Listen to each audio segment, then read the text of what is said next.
Tenemos a Tertuliano, que es el principal exponente, que yo creo que es en el que más me voy a enfocar yo.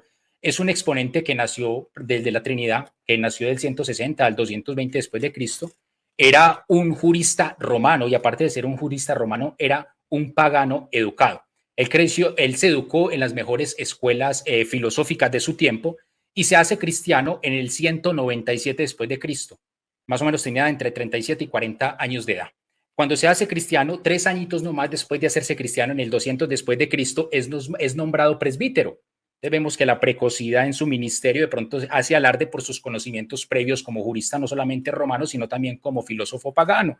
Entonces, es nombrado como presbítero y ya para el 2006, solo 6 años después, se une a la secta de Montano, a los montanistas. Esto es una secta, esto es una herejía, porque Montano decía literalmente, el Espíritu Santo está en mí, por ende, el Espíritu Santo soy yo, porque el Espíritu Santo está en mí. Entonces, esto era una secta totalmente refutada por el mismo cristianismo de esos primeros siglos, digámoslo así, de esos 2 primeros siglos. Y allí se unió y se vinculó nada más y nada menos que Tertuliano, el padre de la Trinidad. Allí empezó Tertuliano.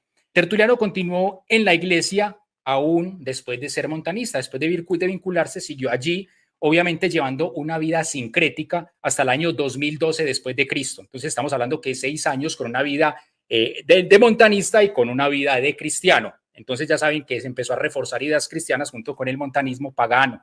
Fecha en la cual se separa, 2012, por completo de la iglesia cristiana.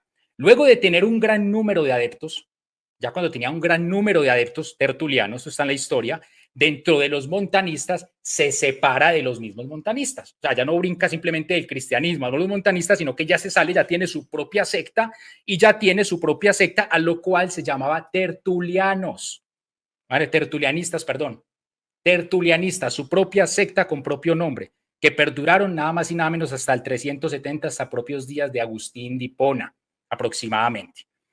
Ok, cuando escribe el Adversus Praxias o el Contrapraxias, que ese es un himno muy citado por muchos que defienden el tema de la Trinidad, que fue escrito prácticamente en el 223, ya viene Tertuliano con un trayecto legislativo romano, ya viene con un trayecto de filosofía griega, ya viene con un trayecto de pocos y medianos años de cristianismo, ya viene con este tipo de montanismo y por último ya viene con su secta de tertulianistas.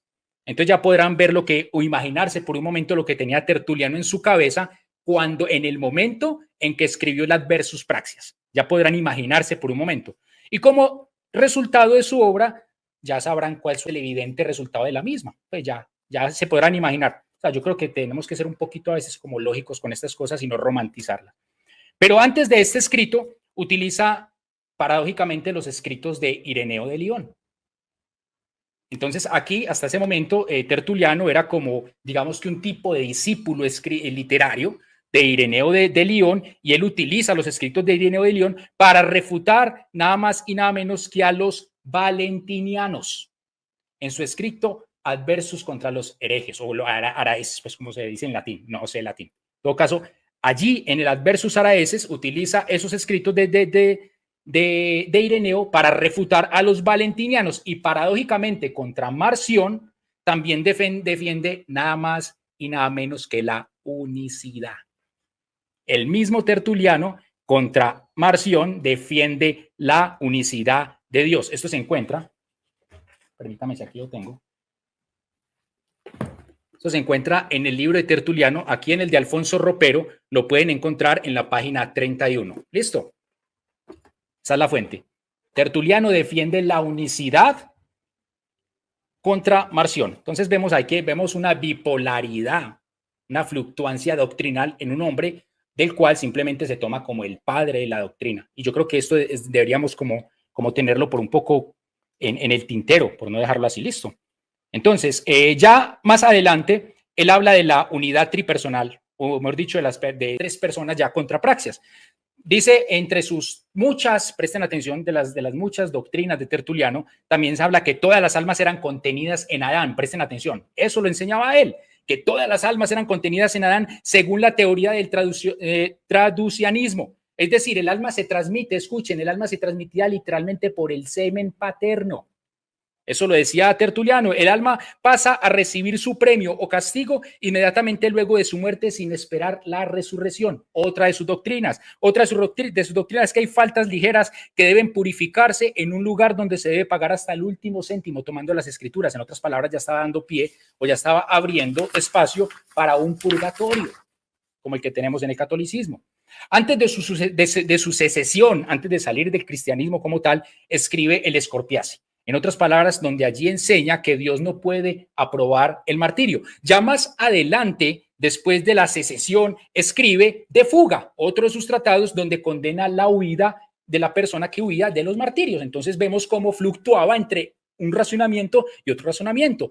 Llama a los cristianos que antes pertenecían a la iglesia donde él estaba, los llama físicos, mientras que a la secta montanista los llama espirituales. En otras palabras, al cristiano le decía carnal, a donde él mismo estaba. Incluyó los apócrifos y los mismos deuterocanónicos en el canon del Antiguo Testamento, y del Nuevo Testamento excluyó a Jacobo, segunda de Pedro, segunda de Juan y tercera de Juan. La sacó de él. En su obra Contra Praxias era un apodo que, de hecho, quiero resaltarlo aquí, Praxias no es el nombre de este individuo, era un apodo que el mismo Tertuliano le había dado a un obispo, que ahorita vamos a hablar de ese obispo, que simplemente Praxias traduce entrometido. O sea, era un insulto despectivo de parte de Tertuliano. Por ahí hay un micrófono abierto.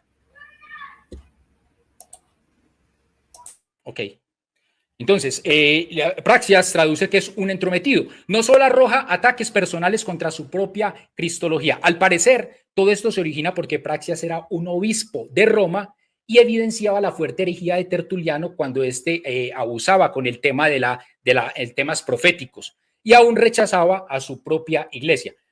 Vale aclarar que esta obra la escribe estando en la secta montanista. Entonces, este es un punto muy importante que debemos tener claro. Cuando Tertuliano escribió Contra Praxias, del cual sale la doctrina trinitaria, no estaba en el seno de la iglesia, estaba con los sectarios montanistas. Eso tenemos que tenerlo claro. Entonces, allí es donde nace Adversus Praxias. Y nace esta obra en el capítulo 3, me parece muy, muy tremendo, es porque en el capítulo 3 tilda de incultos y simples, por no decirles idiotas, dice literalmente él, a la iglesia por rechazar la nueva doctrina.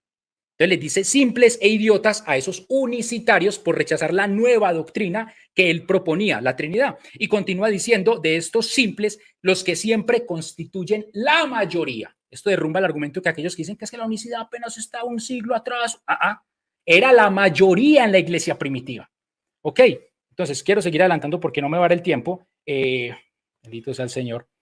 También más adelante, el mismo Orígenes de Alejandría dice lo mismo en el comentario al Evangelio de Juan, libro 1, capítulo 23, diciendo, me pregunto por la estupidez de la generalidad de los cristianos en esta materia. Oiga, la generalidad. Se imaginan que el Hijo de Dios es la expresión del Padre pronunciada y en consecuencia no permiten un examen más amplio para ver si hay alguna hipóstasis independiente. Entonces vemos a un Orígenes de Alejandría reforzando la idea tertuliana acerca de que realmente la mayoría era constituida por estos unicitarios, los cuales el mismo Tertuliano les da el nombre despectivo de monarquianos porque adoraban un único Dios como rey.